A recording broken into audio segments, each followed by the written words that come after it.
இயேசுவில் அன்புக்குரியவர்களே, இன்றைய நற்செய்தியில் பேதுரு இயேசுவிடம், இதோ நாங்கள் எல்லாவற்றையும் விட்டுவிட்டு உம்மை பின்தொடர்ந்தோம், அதனால் என்ன லாபம் அடைந்தோம், அதற்கு ஈடாக என்ன கிடைக்கும் என்றார். இயேசு பேதுருவுக்கு ஊக்கமளிக்கின்றார்.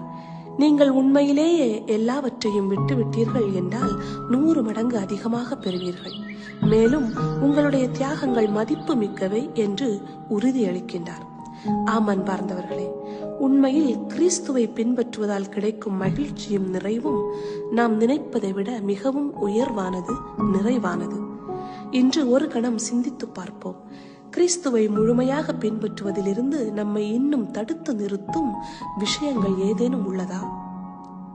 ஆண்டவராகிய இயேசுவே, எதையும் மறைக்காமல் உம்மிடம் முழுமையாக சரணடைய எனக்கு உதவும். உம்மை பின்பற்றுவது எனது வாழ்வை ஏராளமான ஆசீர்வாதங்களால் நிரப்பும் என்று நம்புகிறேன்.